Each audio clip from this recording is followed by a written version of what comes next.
How's it going, Giants fans? Welcome back to Fireside Giants with your boys, Alex and Anthony. Feeling a lot better today, and we want to discuss OBJ, who is currently in the Giants building, meeting with the brass, meeting with Brian Daboll last night, had a nice steak dinner, as Brian Daboll said, and he said it was a great meeting. They really got a lot done, spoke a lot about what he's looking for, what the Giants are looking for, and as we know, the Giants don't have much money, so the question is, how do they manage to fit this contract on the books? What kind of contract would it look like? What does OBJ bring to this team? Why are they so interested in him right now? Because, a lot of people will reference the drama that was around him, the theatrics of this entire thing, him going to Buffalo and the Giants and this and there. It doesn't seem like anyone really cares in terms of the teams. They don't care that he's making a whole thing out of it. He's just trying to increase his brand awareness and keep himself in the loop. And I understand that from a marketing perspective. But same time, you look at him coming off 2 ACL tears and you wonder, how much do you want to pay this guy? How much is he worth? What can you really justify giving him, given that we haven't seen him coming off this second ACL tear?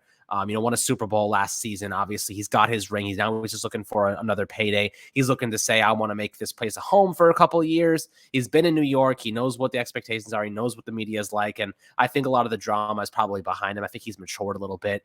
And I think that, he's not the focal point of the team anymore, right?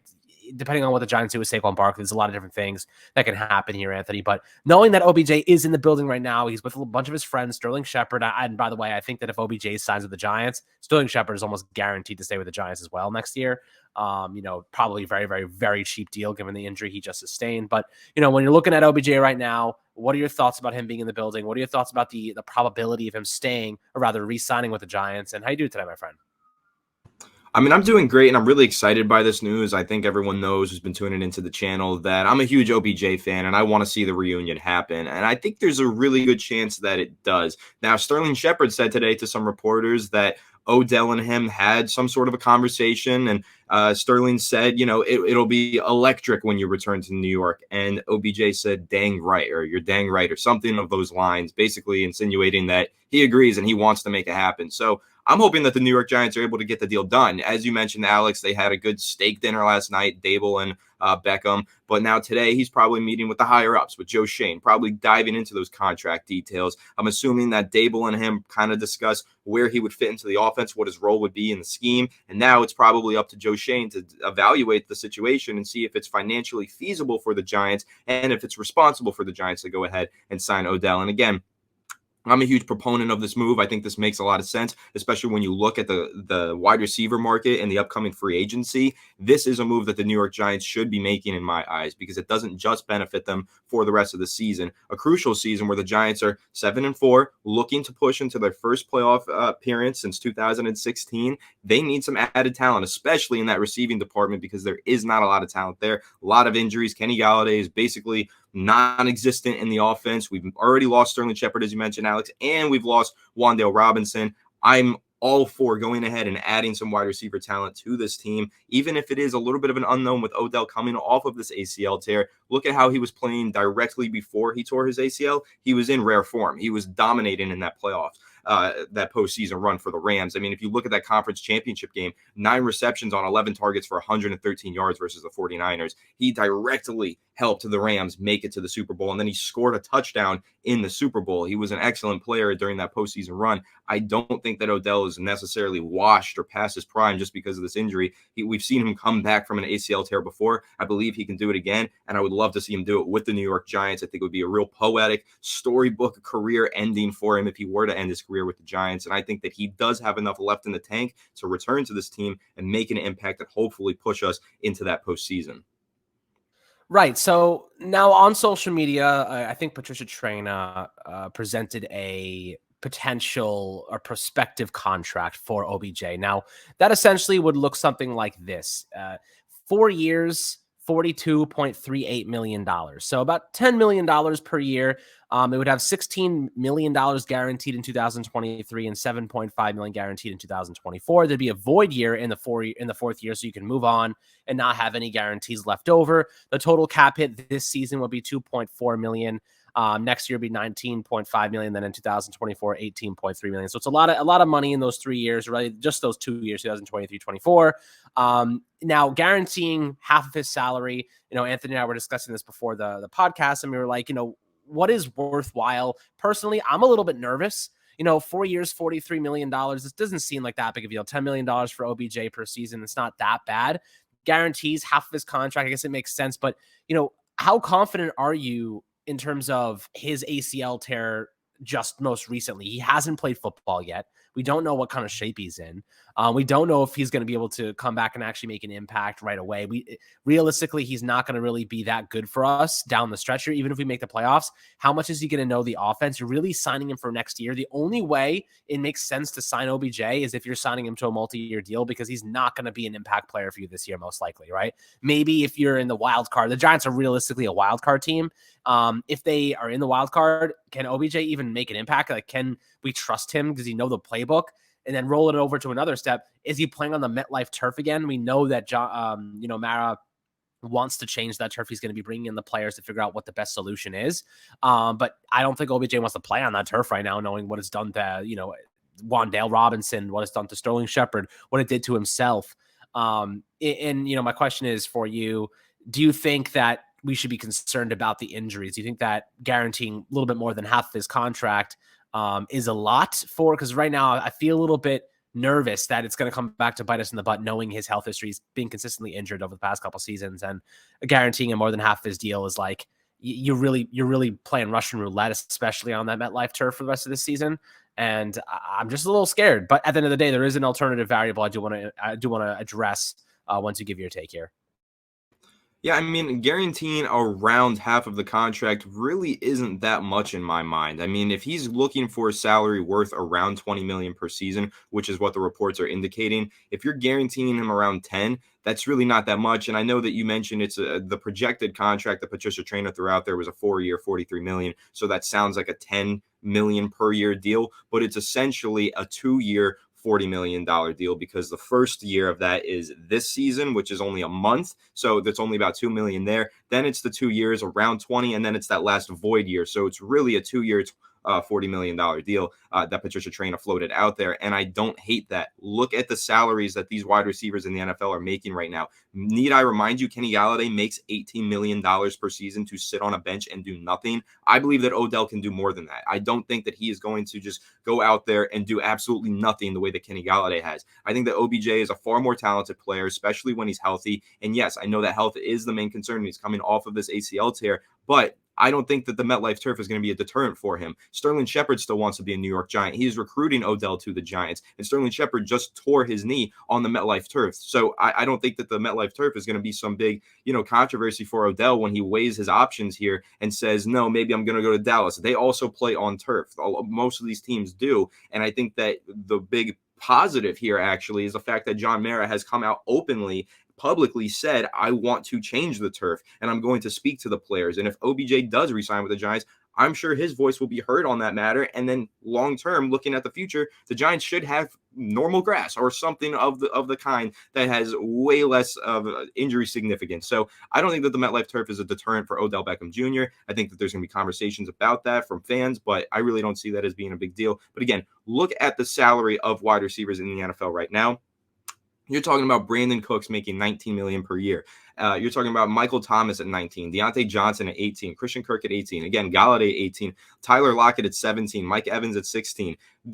I think that Odell lands comfortably in that range. Is it a little bit expensive considering he's coming off of the injury? Sure. Would you rather it be closer to 15 million? Yeah, but there's a market for Odell because he is the only decent wide receiver in free agency right now and in this upcoming offseason. If you go ahead and you take a look at the free agents that are going to be in the upcoming talent pool during the 2023 offseason, there is really nothing to get excited about. You're talking about Jacoby Myers, Juju Smith-Schuster, the Giants' own Darius Slayton, and DJ Chark top the list of free agent wide receivers in 2023 offseason. You take OBJ when he's healthy over every single one of those guys, every single opportunity you get. So that's kind of the main argument for me. If the Giants are serious about building this team over the next couple of years, they're serious about making this playoff run right now. Yes, we know that they are. But do they want to sustain winning? They want to keep winning next season? They want to add wide receiver talent and not have to force themselves to spend their first round pick on it? You sign OBJ now to that multi-year deal, and you have him next year as well. You are not only signing the best free agent wide receiver on the market right now, you are signing the best free agent wide receiver on the market in March as well. So you're really killing two birds with one stone and gaining some talent here here that the Giants desperately need.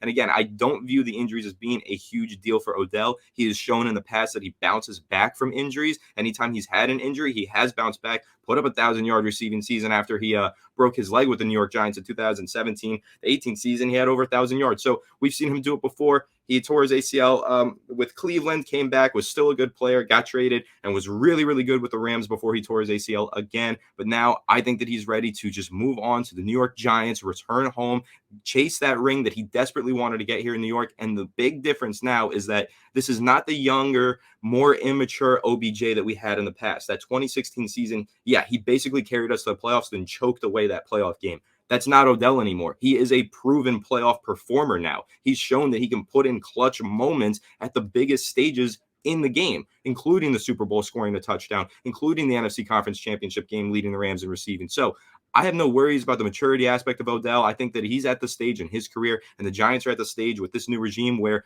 they're just looking to make the best marriage possible here, get the best talent, and get the most wins. So I think that it makes a lot of sense. Alex, I don't know if you disagree with me about the contract or anything, but if you look ahead to that free agency mark in 2023, OBJ is going to be the best name available if the Giants don't sign him. So they need to go ahead and just get this deal done. Yeah, so I think that's the biggest argument that, I of course I'm nervous about the injuries, the consistency of the ACL tears at this point, 2 and 3 years.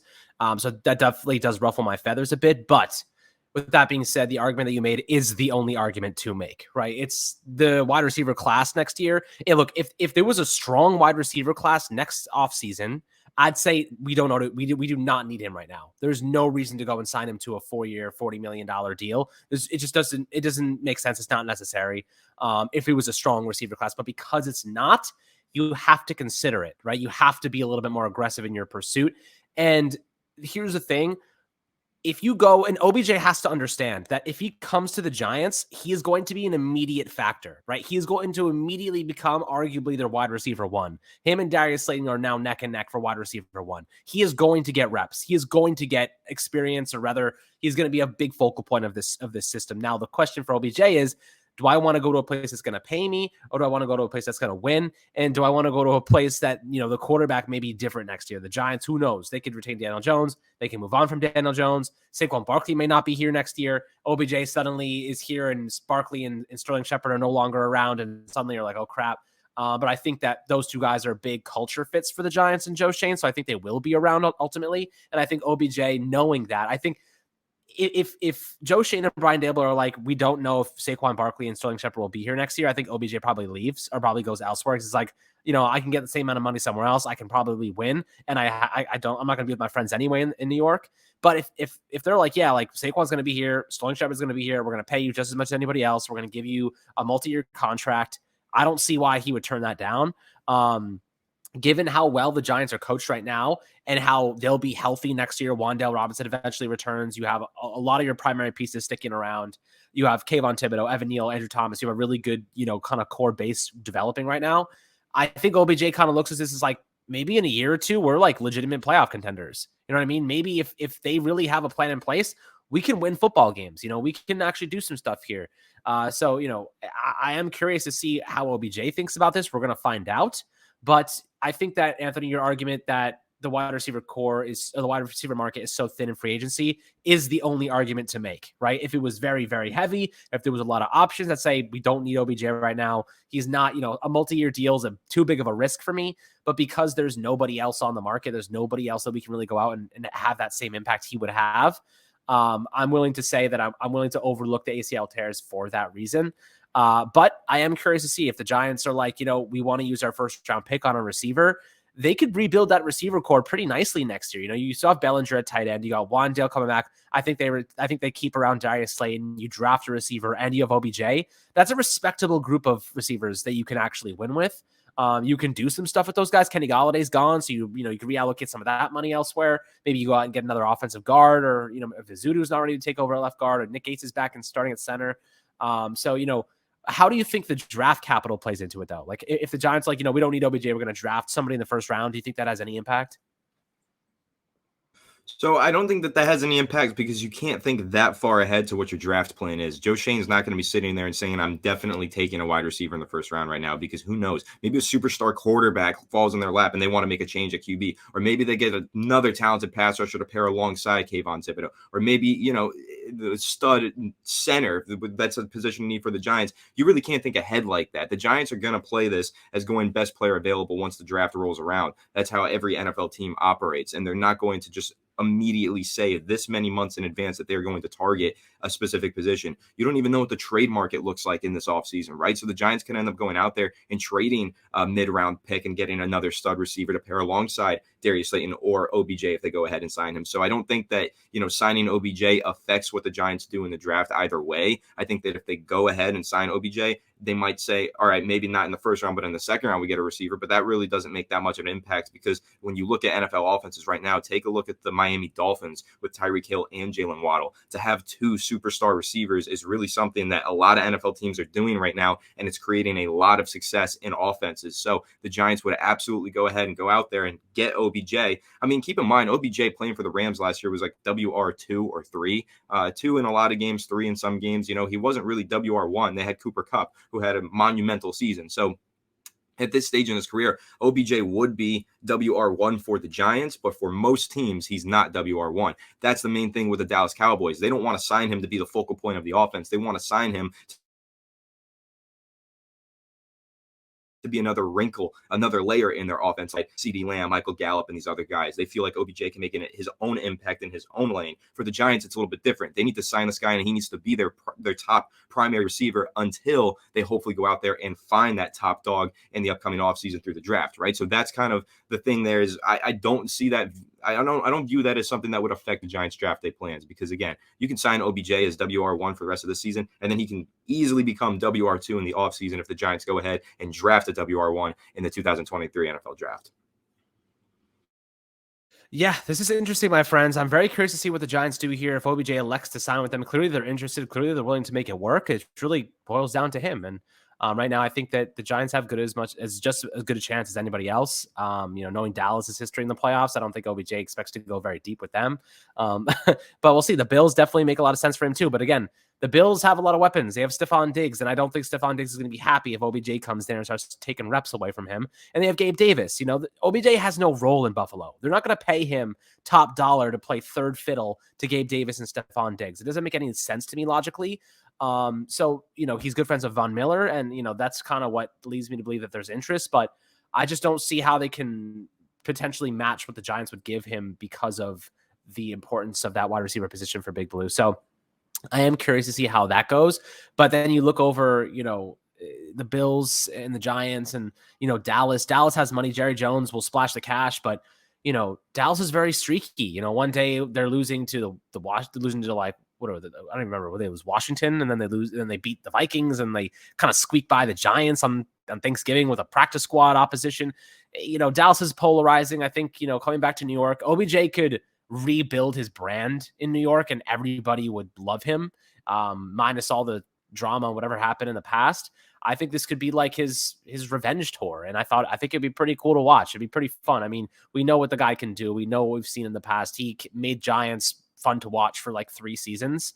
And that was the only reason the Giants were fun to watch, for the record. So, I definitely have a lot of fond memories of him. Obviously, a lot of things that the media curated and kind of built up, and it'd be kind of funny to see some of those media members, after destroying him in New York, have to face him in the locker room once again. They might get a different level of treatment. So that'd be kind of fun to witness as well. But guys, I'd love to hear your perspectives below on OBJ. Had a good discussion here discussing kind of the different sides of the equation and what they mean. But always happy to provide that level of insight to you guys, my friends. So enjoy the rest of your day. As always, make sure to like and subscribe, and we'll catch you guys on the next Fireside Giants episode.